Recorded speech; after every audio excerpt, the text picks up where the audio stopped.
Uh, let's see. Is Connie in the house? I think everyone's on mute. Is she on mute? I wanted to Yes, ask hold on. her. Hold on just 1 second. I think Okay.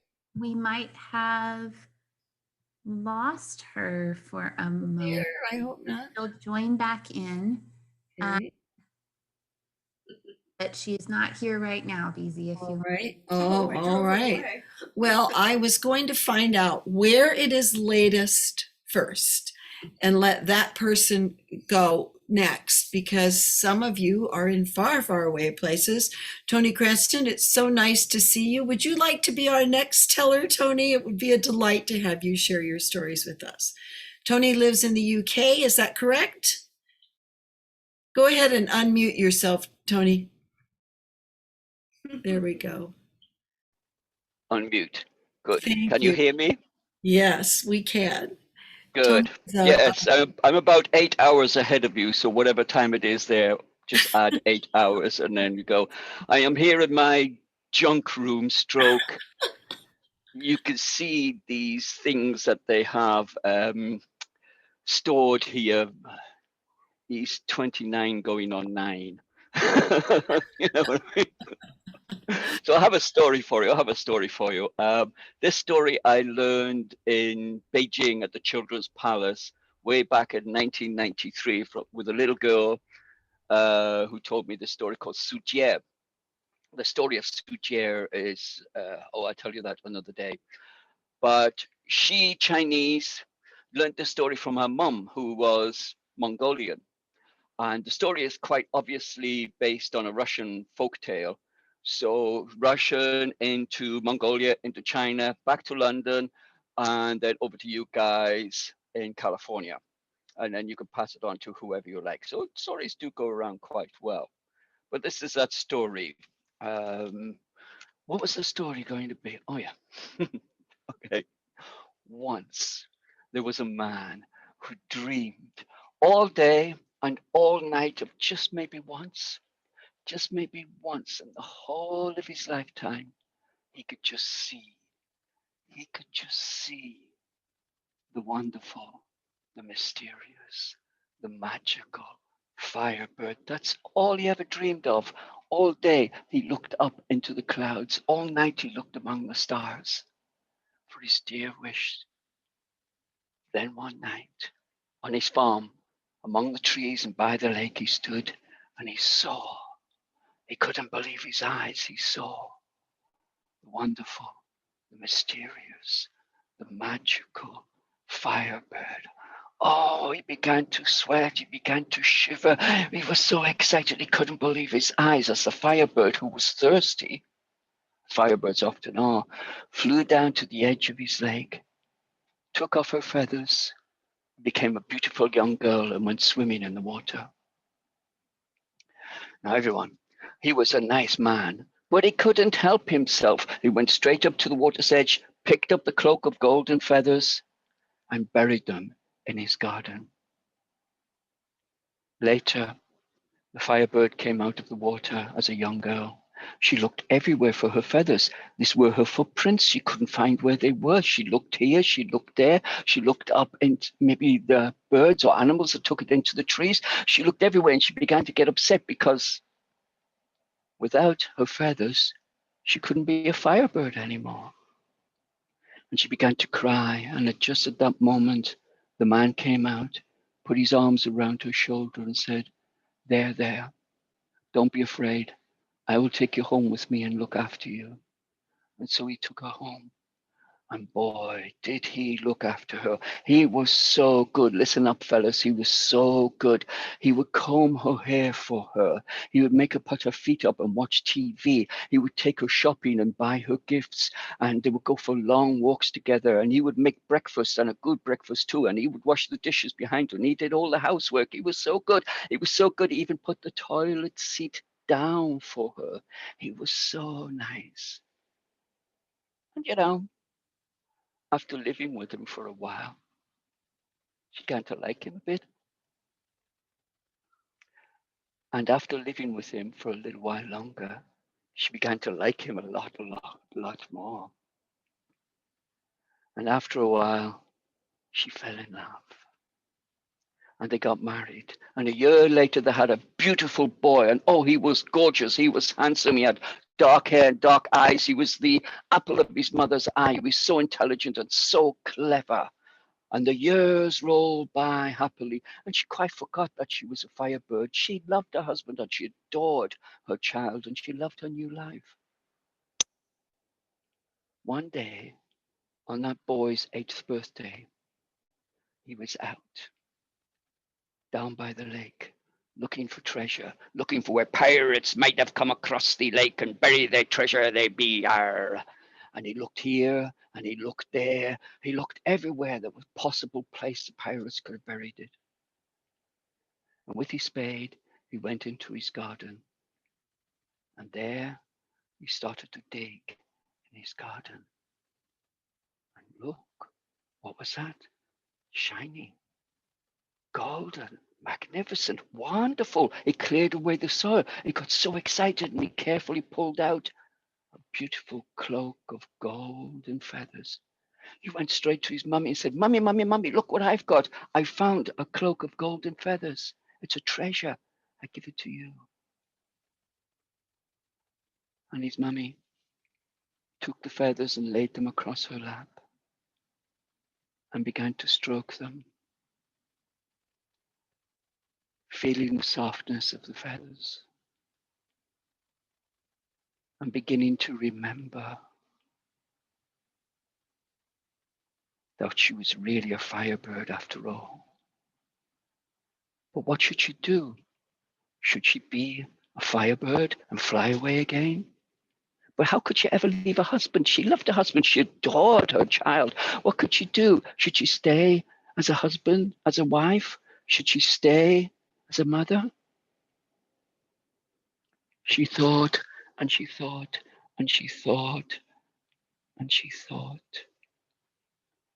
And at last, she put on a cloak of golden feathers and became a firebird once more. But before she left, she gave her son 3 golden feathers, 1 for good luck, 1 for happiness, and 1 for love. Then she flew away, never to be seen again. The end.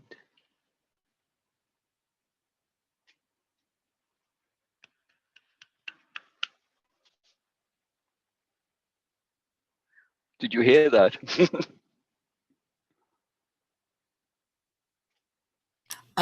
What? Oh, I can hear you. Yes, thank you. What a marvelous telling, Tony, and such lovely artistry with your gestures. And here we are in this strange time in our lives where we've had to completely relearn the staging of our storytelling. Those of us who are professional storytellers, to have that sense of how we connect with our audiences with this strange and very different context. And yet you've done that. You've reached all the way across to every one of us. I just saw such wonder and joy in everybody's faces as we learned. And I want to thank you for being such a rich example of how to use gesture to bring us into the story, to help us with the depth and the dimension of the story in your telling. Thank you so very much. I know we all agree. Let's do another amazing round for Tony Cranston in the UK. Thank you. We hope you can stick with us a little bit longer and listen a bit. I certainly hope that we can do that. And I am going to see, is Connie with us still? Did we get her back in Tanzania? No, unfortunately, Beezy, it looks like we still do not have Connie with us. Okay, alrighty, then we're going to move on. I'm trying to hop around a little bit. James, you're so young. I'm going to let you wait a little bit longer because because I like the idea of being able to mix the male and female voices in the context. And so how about Kathy Martinez? Would you like to be our next teller? Kathy's not going to tell today. All right, that's fine. All righty. And in that case, let me introduce one of the storytellers who is a longtime supporter of the Mother Lode Storytelling Guild. I met Carol Biederman in the 1990s at the Tuolumne. Are you telling today, right, Carol? Was Carol on our list to tell? Yes? Mm-hmm. I met Carol in the 1990s at the Tuolumne County Library, maybe even in the late 80s, Carol. And she was new to the area, but she had a long history of storytelling in her career in public education and has brought great richness to our community with her stories. She tells stories in Columbia State Historic Park. She does marvelous ghost stories, and she's very deeply loved in our community. She's also a wonderful writer. And every time I've been with you, Carol, I have been absolutely thrilled by the stories that you tell, and I look forward to whatever you care to share with us today. So join with me welcoming Carol Biederman, who lives right here in Tuolumne County. Thank you. Thank you, Beezy. All right, the story I'll tell you today is a personal story. I was privileged for about 4 years, I guess it was, to volunteer down at the Sierra Conservation Center, just out of Jamestown, as a teacher of what creative writing, yeah. I get it mixed up with storytelling, creative writing. And I taught in the education building. We had a big room there that they didn't have desks for the men that were lined up like you see in a classroom, but there were big tables. And the tables were all pushed together like a big horseshoe, okay? And the men and I would sit around the outside of the horseshoe. And every day I started my class with asking the men if they had anything that they wanted to share that they had written while in the dorm since the last time that our class had met. And usually one or two of them would stand up and read something, and we would all clap for them. And there was one man who had an ongoing story about a cello, so I could always count on him to talk about the cello. We would clap for him. And then after we finished that, I would get into the center part of that horseshoe configuration, and I would tell a story. And it might be a fairy tale, it might be a story of the gold rush, it might be a story of my childhood, it might be a legend. It just something to tell the men that were there in the room about talking to a large group of people. Well, they weren't a large group of people. There were maybe 10 or 13 men there, you know, but talking to a group of people with body language and facial expressions and gestures and voice production and things like that. And so I would tell this story. And when I finished telling the story, I would give them a prompt, which was to be the prompt for their next writing project. And so if I had told a story about my childhood, I might say the word father. And I would have somebody, one of the men, put the word up on the whiteboard. My writing was, you can't read my writing anymore. And he would write father, and then the men would just shoot words at him that came to their mind that linked into the word father. And pretty soon we would have like a spider web of words on the whiteboard. And then I would call time and I would say, okay, now this is your prompt. You can write to this, or you can write anything you want to. You do not have to write to the prompt. And they would start, some of the men would start and think a while, and they would, frown and think. And some of the men would just start writing, just writing so fast. And I would give them about 20, 25 minutes to write, depending on how large the class was that day. And about toward the end, I'd say, okay, you have 2 minutes left. They didn't pay me any attention at all. They just kept writing. Then I'd say, gotta finish, pencils down. Totally ignored me. But eventually I got to the point where the men would set the pencils down, and we would start to go around the circle of men there that they would stand and they would read the work that they had just written. And after each man read, we would clap and the next man would read. But there was one man in the class, Mr. Hernandez.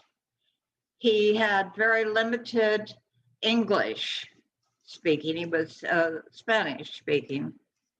And I think he just came to the class to absorb the English language. And so when it was his turn, and I would say, Mr. Hernandez, do you have something for us today? He would just say, I pass. And I would respect that. And the men would respect that. And we would go on. One day, class was over. The men were all headed back for their dorm. And Mr. Hernandez is standing beside me. And he said, my wife come to visit me. And I said, well, that must have been a treat. I'm glad that you have a good visit, And he said, she bring my boy. And I said, how old is your boy? And he said, he is 3. And then he said, I tell him the story you tell us last week. And I said, that is so special to me. I'm so happy you did that. I'm just so pleased. But in the back of my mind, I was thinking, what story did I tell that a 3-year-old would want to hear? But anyway, he went on to the dorm. Time went on, probably another month. Class had ended. The men were all headed for the dorm. Here's Mr. Hernandez standing beside me. He said, I not see you again. And I said, oh. He said, I parole next week.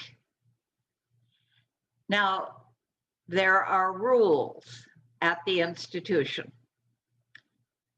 1, you do not touch an inmate. And number 2, the inmate does not touch you. But that rule is broken for several occasions. And one of those occasions is the word parole. And we are shaking hands just like this. We're just standing there like this. And he says to me, you teach me to tell stories. Now I tell stories to my boy. Thank you.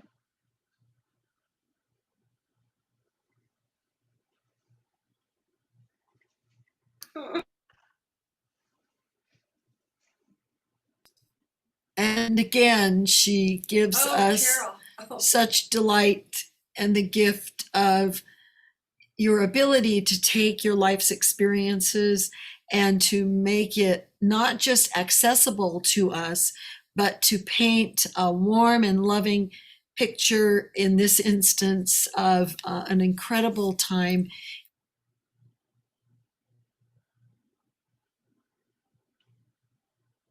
in that moment and the gift that you gave to him. So thank you for sharing that gift with us, Carol. Thank you very much. Thank you. Yes. There's Claudia dashing in. Oh, golly, I'm getting all weepy here.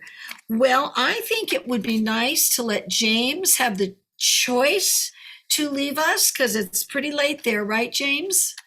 It is quite late. It's just got to, I Yes, think, so- 7 minutes past midnight. Oh, yeah. I think we would be kind if we were to let you go next, and then you can either choose to do the night owl with us or hit the hay, as we say here in the United States.